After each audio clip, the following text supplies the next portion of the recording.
Well! Hello mga Bebshi! For today's mini vlog mga Bebshi, meron nga akong i-share sa inyo na recipe na mala restaurant ang sarap. Bagong recipe mga Bebshi na talaga namang masarap at bago sa panglasa. Para meron kang idea sa recipe na to mga Bebshi, ay tapusin mo itong video. Meron nga ako ditong paa ng manok or drumstick. 1.5 kilo itong manok na paa mga Bebshi, tapos titimplahan ko lang ito ng asin at paminta. Sunod naman ay naglagay ako ng mantika dito sa kawali. Konting oil lang ang ilagay mga Bebshi, pagkatapos naman ay iprito muna natin itong chicken drumstick. Hihiwaan lang natin ito mga Bebshi kagaya ng nasa video. Sunod naman ay baliktarin lang ito para naman ay yung kabilang side naman ang maluto. Iprito lang natin ito mga Bebshi hanggang sa magkulay brown na nga din itong ating chicken drumstick. Pagkatapos naman ay nilagyan ko ito ng butter. Pag insaktong naluto na, pwede na natin itong hanguin at iprito pa ulit ang natitira pang chicken drumstick. Magdagdag lang ng butter para sa pangalawang batch na iprito na chicken drumstick. Pagkatapos sa prito na lahat mga Bebshi, dito sa malinis na bowl ay maglagay tayo ng 6 tablespoon na soy sauce or 3/8 cups na soy sauce. Sunod naman mga Bebshi, maglagay tayo ng 1/2 tablespoon na paprika, 1 teaspoon na curry powder, 2 tablespoon na brown sugar or kung meron kayong honey, pwede ding honey. Tapos 1/2 teaspoon ng cocoa powder. Pagkatapos ay i-mix lang ito mga Bebshi hanggang sa ang asukal na din ay matunaw. Insaktong na mix na natin ito mga Bebshi, maglagay din tayo ng 250 ml na beer. So ang ginamit ko dito na beer mga Bebshi ay no content ng alcohol. And so i-mix lang natin ito. Pagkatapos naman dito sa kawali maglagay tayo ng counting butter. Tapos ay igisa natin itong bawang at sibuyas. Napakadali lang talagang lutuin ang recipe na to mga Bebshi. At siguradong pag natikman mo na ang recipe na to mga Bebshi, ay for sure talagang lulutuin mo pa ito ulit. Pagkatapos kong nagisay ang bawang at sibuyas mga Bebshi, nilagay ko na nga din dito ang sauce na ginawa ko. Sunod naman ay nilagay ko na itong chicken drumstick na tapos ko nang naprito. Kaya naman kung sawa ka na sa adobo na recipe mga Bebshi at gusto mo may panibagong recipe ang maluto mo, well, gawin mo din at itry itong recipe na para ka naman talagang nag-order sa restaurant. Meto din pala itong beer para mas sasarap pa ang lulutuin mong ulam. So, papukuluan lang ito mga Bebshi, pagkatapos naman ay balik ta rin isa-isa itong drumstick. So, papukuluan lang ito in a medium setting lang ng apoy hanggang sa maging sticky na nga din ang kanyang sabaw at insaktong manuot dito sa ating chicken drumstick. Pagka kumonti na nga din ang kanyang sabaw mga Bebshi at very saucy na nga din siyang tingnan, alu-aluin lamang ito mga Bebshi. Pagkatapos ay hanguin na natin ito at pwede na natin itong iserve. Napakasarap ng recipe na to mga Bebshi at siguradong tatanungin ka nila kung paano mo ito niluto. Charot!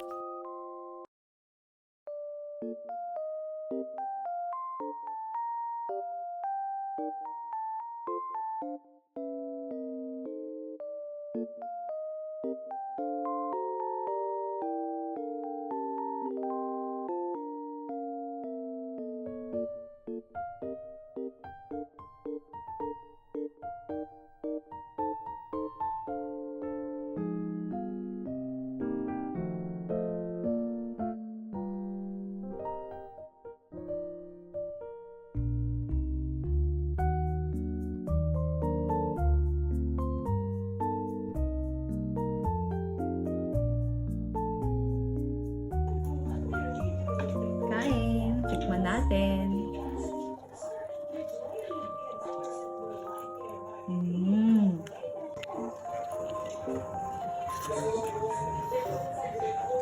Perfect.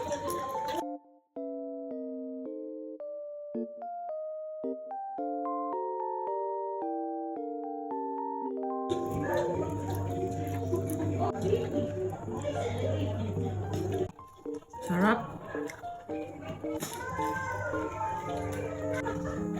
Sobrang sarap mga Bebshi, kaya naman gawin mo din ang recipe na to. And kung nagustuhan mo naman ito, please comment down below kung taga saan kayo para naman malaman ko kung saan naabot ang mga videos ko. Thank you mga Bebshi, and that's all for today. See you to my next video. Bye!